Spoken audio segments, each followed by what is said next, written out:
Hey guys, welcome to You the Boss podcast, episode 10. I'm your host, Pam. I want to wish a very happy Mother's Day to all the moms out there.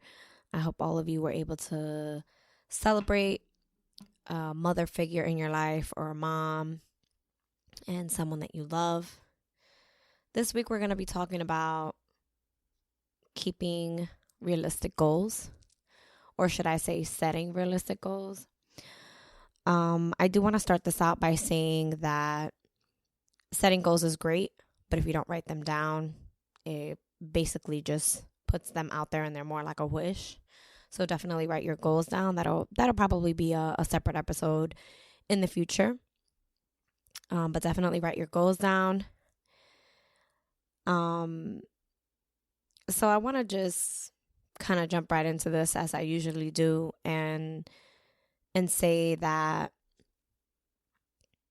realistic goals and kind of what that means is setting a point for yourself where you can stretch yourself, where you can put yourself out there, but also knowing your current limits. You see, because limits are not permanent. In fact, we actually probably set our limits on ourselves most of the time, because even when you physically feel like you can actually go further than where you are. So setting those realistic goals means, yes, stretch yourself. Yes, put yourself in a position of just going a little bit further than where you think you can. And then it's a conversation of not putting yourself in a position where you set a goal and you set yourself up for failure. So here's the example that I can give you. You haven't worked out in a year and someone comes to you and says, you need to lose 50 pounds by tomorrow. Obviously, you probably have to cut a limb off because you can't lose 50 pounds overnight. It would take some time, at least for the most basic part would be working out a certain amount of time every day for a certain amount of time so that you can lose that weight. And then you add in nutrition and hydration and those different kinds of things. But the point is that you're not going to set the goal to yourself to lose 50 pounds tomorrow because you're going to fail. You're not putting yourself in a position to win. You're putting yourself in a position to fail, to bring yourself down, for your conscious and your subconscious to say, look, we failed. I told you couldn't do it. I told you couldn't lose 50 pounds. And I feel like this is really important because sometimes, especially when you have a goal or when you have a certain kind of thing in mind, someone will say, well, we have to be realistic here. So I'm not a total fan of the word realistic. But realistic could also be a positive thing, right? Where you're putting yourself in a position of being like, I can do that. It'll be a stretch, but I can do that. You got to be at work at 12 o'clock tomorrow. And, if you go to bed at 2 a.m. today, you're going to be a little bit tired when you wake up because you got to do a couple things in the morning before you actually go to work. But you'll just have an extra little bit of coffee and it'll be fine. There's a stretch. You stretch yourself a little bit. Same concept of saying, all right, the goal right now is to participate in a marathon, a half marathon, let's say, come October of this year. It's May now, so you have a little less than 6 months to prepare. And you shouldn't just jump into working out 6 days a week and cutting out carbs and et cetera. No, you want to set that goal of saying, yeah, let me participate in this marathon. I want to train for this over the next 5 months, this half marathon. And then I'm going to break this down little by little. So let me see where my body can take me. Let's see where I'm at. So let's say you can run a straight 3 miles before you actually feel like you can die. And then you're like, all right, let me break this down and see where I'm at a mile. Let's look at that time. So you're probably thinking, well, a half marathon, and maybe you're not, maybe you don't know this at all. A half marathon is about 13.5 miles. So if you focus on 1 mile at a time, now you're like, I'm never going to get there. Like, it's going to take me forever if I do it like that. And that's not true. Your goal is 13. So you want to start at 1. And then you want to see your time. And then you want to build it to 2 and see your time, and so on and so forth. And the reason that you want to do that is because that's a realistic way for that realistic goal. Because you can do it. You can run a half marathon. You take the next 5 months and you push yourself to that limit. It's a stretch, but the body is amazing. The body can adjust so well as long as you discipline yourself into that, right? And that's part of setting realistic goals. Okay, my significant other and I are having a reception in September. And I know that, we want to shed a couple pounds, and we want to, not be bodybuilders or be in a straight, like, immaculate shape. But I know for myself, I do want to drop a couple pounds on my waist and be a little toned in certain parts. You know how us girls are. And so I know, because of my training ability and because of my nutrition capacity, that I start now. I start now and take the next 4.5 months to this level. And my biggest critic is myself. So I already know who I am, where I'm at. And I've set this goal to be at a certain weight or at a certain measurement so that I can reach that goal. And I set it realistically where it's going to stretch me, because the summer's coming and I'm back at work, and, my schedule's different and all these different things. It doesn't matter, because I set this realistic goal and now I'm going to break it down day by day.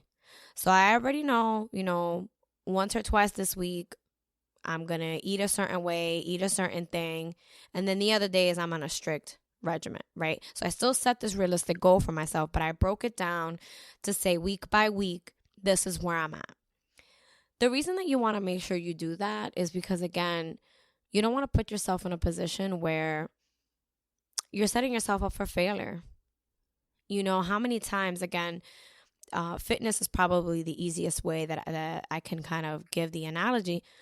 But so many people on December 31st at 11:59 have written resolutions for the following year. And they're like, I'm going to be in the best shape of my life next year, and I'm going to be vegan, and I'm going to completely change my life. And then by like January 3rd, it's shot. And a lot of people kind of make fun of that, where it's like, oh, I don't make resolutions, I make this. And some of the reason that is because we're not setting a realistic expectation for ourselves. You don't go from, being, let's say, overweight or even underweight. You don't go from being there to being where you would want to be overnight. If you're at 110 pounds and you want to gain 30 pounds of muscle, you won't gain that in the next 2 months. You actually won't gain it in the next 6 months. It'll probably take you 1 year to 2 years to put that on a healthy format. So that goal is to stretch yourself. That goal is to say, all right, I want to gain 30 pounds of muscle. So over the next 18 months, I'm going to up my protein intake. I'm going to work out and work these muscles and do these certain things. And yes, it's an everyday choice, right? When you set a realistic goal for yourself, it's meant to stretch you and it's meant to harness your focus.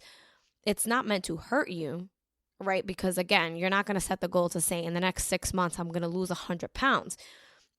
You can do that push, but there is also the extent of what that puts your body through. And again, that's a separate thing, but you can't go from 0 to hero, because that's not how the human brain or the human body works. Let's say, for example, you've been in a funk over the last couple of months. I mean, who hasn't? And you're finally coming out from it. You're coming out into the spring and you're like, I have these goals and I have this thing. And like, you really haven't done anything in the last 6 months, you haven't read a book, you haven't listened to anything positive, you haven't watched a good movie, you really kind of have just been mindless over the last 6 months, you're not going to roll over tomorrow and finish 3 books and listen to all the positive things and then do it again the next day and the next day and the next day. No. Realistically, you want to set a goal of, in this example, to read a book this month and make sure I listen to 15, 20 minutes of something positive every single day. The reason that you want to set that expectation is because the first couple of days of setting a new goal are the easiest couple of days. And then after that, you have to work at it. It becomes inconvenient for you to do because it's out of your routine. And so you want to make it part of your routine and you want to make it part of your goal and your discipline so that it's stretching you. Because again, this is kind of disrupting what you've had going over the last 6 months.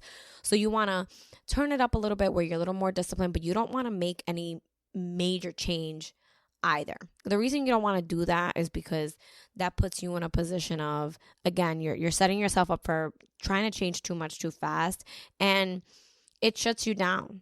It kind of puts you in a perspective of being like, oh man, like I can't do this. And then you start to doubt yourself and that becomes a rainfall. But you don't want to put yourself in a position where you're getting your doctorate tomorrow and you never finished undergrad in college. And the reason that is because you can't actually get your doctorate without a certain amount of education and a certain amount of degrees, right? I don't actually know myself the exact specifics, so forgive me if I'm incorrect. But you definitely have to go to undergrad to start a doctorate. You have to go to undergrad, and then I think it's a bachelor's and then a master's, and then I guess ultimately from there you would go up to the doctorate depending on the subject. But you have to start at a lower level, you know, and I think some of the reason behind that is because you have to crawl before you walk. And that's really the stature of setting realistic goals. It's not making it easy. It's not saying like, I'm going to drink a bottle of water every single day. If you are not already drinking at least 1 bottle of water every single day, I recommend that you do. But for the average person, at least you're drinking 17 ounces of water every single day. You don't go from drinking that to being like, I'm going to drink 2 gallons of water every single day starting tomorrow. And the reason that doesn't work that way is, first of all, it would probably make you sick. And 2, you probably wouldn't do it because you're going to at some point slip up and then it's going to be 11:30 and you're going to try to drink all this water. You start by saying, all right, my average is this. So I'm going to up it. If my average is 3 bottles of water a day, I'm going to up it to 4. Nothing crazy. It's just 1 more water a day. And then this week you realize you did your 4 bottles for the 7 days straight. So next week, do it again. And then the following week, you want to do 5. And then so on and so forth. And the reason that you do that is because, again, you set this realistic goal of saying, I'm going to have a gallon of water a day in the next 3 months. And over the next 3 months, you up the amount of water that you're already having. And now you've progressed to probably drinking a little bit more than a gallon of water a day, because every week you've added a bottle of water and you've started to push yourself and you started to discipline yourself. And now you know what you're capable of. Now you've said to yourself, I can do that. I'm going to put it here, and then I'm going to see where I'm at, and then I'm going to check the distance between these 2 places. And maybe I'll have to half goal it and say, I'm going to come down a level. I'm going to reach that. And when I reach that level, then I'm going to aim for that other level. That's a way to set realistic goals. That's a way to say, all right, I want to lose 50 pounds by October 1st.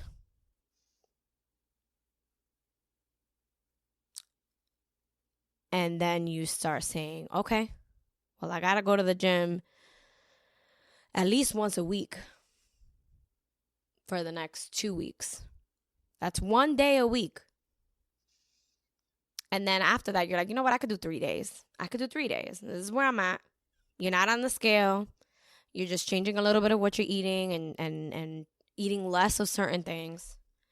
But I promise you that by October 1st, by you continuously snowballing this effect of your goals, you will lose 50 pounds. Let's say on the off chance you don't lose 50 pounds. Let's say on the off chance you lose 37 pounds.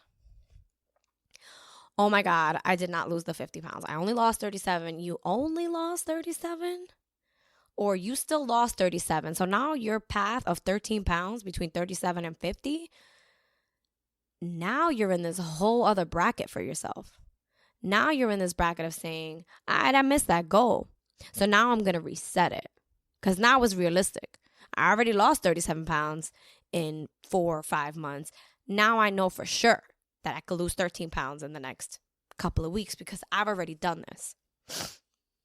And that's the power in setting realistic goals, because when you miss them, you still moved closer than you were. You still said to yourself, I'm so capable of achieving this. And I missed it this time, but I'm not going to miss it next time because I already know what I'm capable of. I already showed up here. You know, constantly we are hearing like, I can't do that. Nah, I can't do that. That's not me. That's not my personality. I can't let go of carbs. That's my problem. And then all of a sudden you get a doctor's report that says if you don't stop eating carbs, like if you don't cut it down to half of what you're eating, you're going to die in 6 months.